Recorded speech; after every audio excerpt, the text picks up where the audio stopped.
High everyone, welcome back to my channel Yuvi this side. आणि कसे आहात तुम्ही सगळे? आय होप की तुम्ही सगळे मजेत असाल. आणि काही दिवसांपूर्वी ना मी टिशीचा नंतरचा मेकअप लुक शेअर केला होता आणि भरपूर साऱ्या लोकांच्या कमेंट आल्या होत्या की टिशी नंतर एखाद्या मॉडेलवर करून दाखव. तर मी आली आहे मम्मीकडे सुट्ट्यांची आणि ह्या आहेत आमच्या शेजारच्या काकू. हाय करा. तर मी ह्या काकूंवर तुम्हाला आज मेकअप लुक करून दाखवत आहे. तर तुम्ही बघू शकता यांची स्किन पिंपल्स वगैरे काही नाही आहेत, पण थोडं डार्क सर्कल्स आहेत. तर आपण ते सगळं कव्हर करणार आहेत. आणि चला जास्त बळबळ नको करायला, आपण लगेचच हा व्हिडिओ स्टार्ट करूया. तर यांनी आता फक्त फेस वॉश करून आलेले आहे, मॉइश्चरायझर वगैरे काही अप्लाय केलेलं नाहीये. तर मी तुम्हाला स्टेप बाय स्टेप सांगते कसा करायचा मेकअप.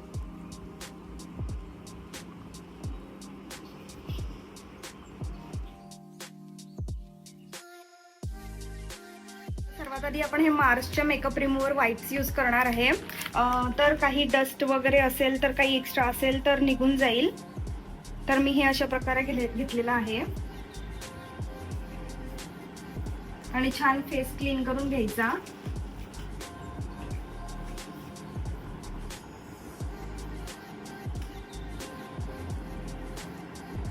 यानंतर ना मी यूज करणार आहे मॉइश्चरायझर. तर मॉइश्चरायझर साठी मी हे रिक्वेलचं मॉइश्चरायझर यूज करत आहे.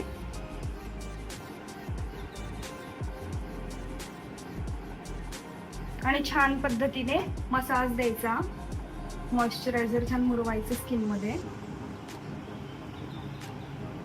इतकं छान आपण स्किनला प्रेप करू ना तितका छान हा मेकअप लुक होतो. आता मॉइश्चरायझर नंतर यांना ना दुपारच्या फंक्शनला जायचंय म्हणून मी सनस्क्रीन वापरत आहे. तर तुम्ही जर दुपारच्या फंक्शनला जात असेल किंवा लग्नाला जात असेल ना तर सनस्क्रीन बिलकुल विसरायचं नाही. मी इथे यूज करत आहे डर्माचं सनस्क्रीन, पोअर मिनिमायझिंग सनस्क्रीन. यामध्ये ना पोअर मिनिमायझिंग प्रायमर सुद्धा यातच इन्क्लूड आहे. तर तुम्हाला एक्स्ट्राचं प्रायमर यूज करायची गरज नाही आहे. पण तुमची जर जास्त ऑइली स्किन असेल तर तुम्ही प्रायमर पण वापरायचं. छान सनस्क्रीन अप्लाय करून घ्यायचं.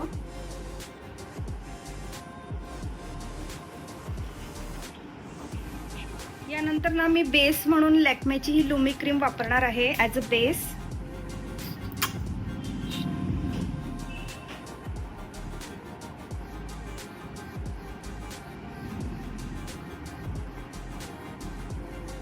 आणि मानेला प्रत्येक स्टेपला विसरायचं नाही, मान सुद्धा कव्हर. तुमची जर जास्त ऑइली स्किन असेल तर तुम्ही हे स्टेप स्किप पण करू शकता.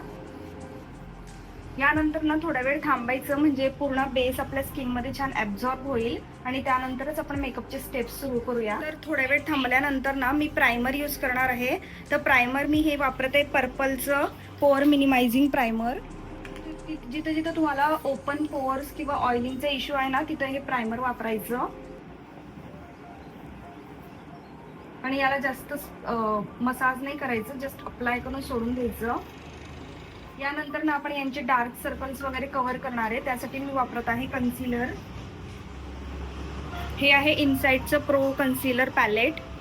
यातून आपण ना ऑरेंज शेड घेणार आहे. तर हे बघा, हे अशा पद्धतीने पॅलेट आहे. आपण याच्यातलं ऑरेंज करेक्टर घेणार आहे आणि थोडं या कलरमध्ये मिक्स करून जिथे जिथे डार्क सर्कल्स आहे ना तिथे अप्लाय करायचं. अशा पद्धतीने आपल्याला ब्लॅक पिगमेंटेशन जिथं आहे तिथे अप्लाय करायचं. तो कपाळाला पण यांचं आहे. आता ना छान टायनी ब्युटी ब्लेंडर घेऊन हे ब्युटी ब्लेंडर डॅम केलेलं आहे. याला पूर्ण छान पद्धतीने ब्लेंड करून घ्यायचं.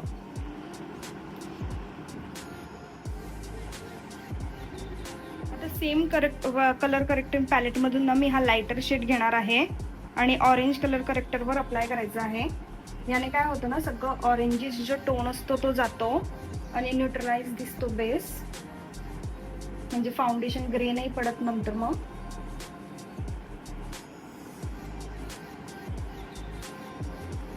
अशा पद्धतीने जिथे जिथे आपण ऑरेंज कलर करेक्टर केलं होतं त्यावर हे अप्लाय करायचं.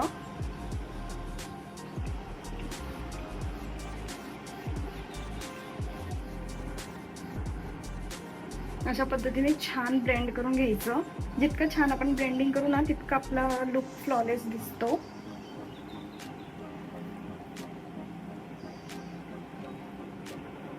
यानंतर आपण अप्लाय करणार आहे फाउंडेशन. तर फाउंडेशनसाठी मी फॉरएव्हर 52चं घेत आहे फाउंडेशन. आणि यासाठी मी ना एका पॅलेटवर असं थोडंसं एक पंप घेणार आहे फाउंडेशन आणि ब्रशच्या मदतीने असं स्प्रेड करून घ्यायचं आधी. डायरेक्ट स्किनवर नाही अप्लाय करायचं, असं करून अप्लाय करायचं. तर फक्त एक पंप फाउंडेशनच्या पण कमी आपण वापरलेला आहे आणि तुम्ही बघा नंतर किती सुंदर असा बेस दिसेल आपला. तर यानंतर आपण यांचे आयब्रोज फिल करून घेऊया. हे आयब्रो पेन्सिल वापरत आहे फेसेस कॅनडाची. आधी ना स्पुलीने कोम करून घ्यायचा आयब्रो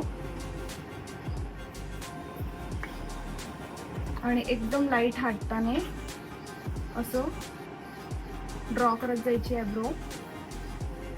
आय प्रायमर म्हणून आपण हे कन्सिलर वापरणार आहे. थोडंसं आय शॅडोला पॉप आउट करण्यासाठी हे लाईट कन्सिलर मी वापरलं आहे. त्याला छान ब्लेंड करून घ्यायचं.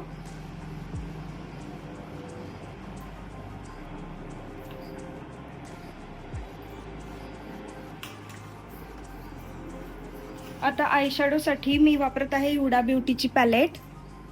यामध्ये ना सगळे असे नॅचरल शेड्स आहेत, ठीक आहे, जे मोस्ट ऑफ द साडीज या ओकेजनला सगळ्यांवर जातात. ह्या लाईटर शेड पासून करणार आहे, 2 लाईटर शेड, ठीक आहे.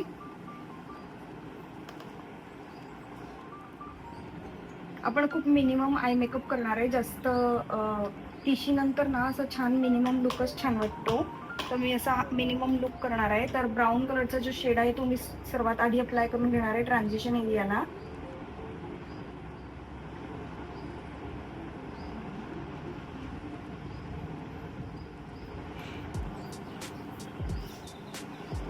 शेड मी घेत आहे आणि हा मी अप्लाय करणार आहे आउटर व्ही कॉर्नरला. यासाठी मी थोडा दुसरा छोटा ब्रश वापरणार आहे. यांच्या साडीमध्ये ना थोडासा पर्पलिश आहे, तर मी थोडा पिंकिश पण वापरणार आहे कलर. पिंकिश हा त्यांच्या साडीमध्ये आहे म्हणून. तर अशा पद्धतीने सेंटरला मी हा अप्लाय केला आहे.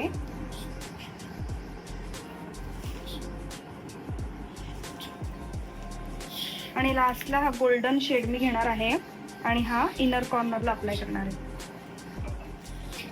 किती सोपं आणि सुंदर आय लुक दिसतंय. आणि लास्टला एक ट्रान्झिशन शेडला क्लीन करून घ्यायचं आहे अशा पद्धतीने. एक ब्रश घेऊन, फ्लफी ब्रश घेऊन, म्हणजे काही हार्श लाईन वगैरे असतील तर ते निघून जातील. आणि आता मी काजळ अप्लाय करणार आहे.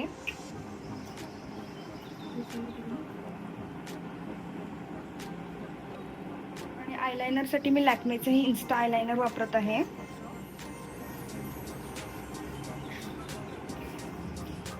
आधी क्रीम ब्लश आणि क्रीम हायलायटर मी यूज करत आहे झुडिओचा. जोपर्यंत आपला आयलायनर सेट होतोय तोपर्यंत आपण हे करून घेऊया. तर मी हे क्रीम ब्लश अप्लाय करणार आहे आणि यानंतर आपण आपला सेट करून घेऊया बेस पावडरने. पावडर सेट करण्यासाठी मी मायग्लॅमची पावडर वापरत आहे. पूर्ण याने बेस मेकअप सेट करून घ्यायचा आणि याने आपण सेटिंग स्प्रेने आपण हा पूर्ण सेट करून घेणार आहे मेकअप. तर मी इथं मायग्लॅमचं सेटिंग स्प्रे वापरत आहे. आणि ब्लश आणि हायलायटर आणि कॉन्टोरिंगसाठी मी मार्सचे पॅलेट वापरणार आहे.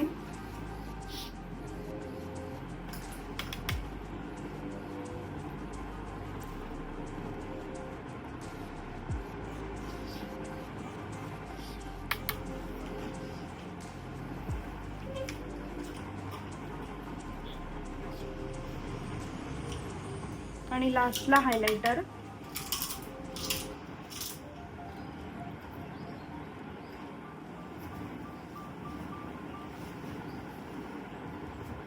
आणि लिपस्टिकसाठी मी ना यातले एक शेड वापरणार आहे. तर आपण आधी लिप लायनर ड्रॉ करून घेऊया.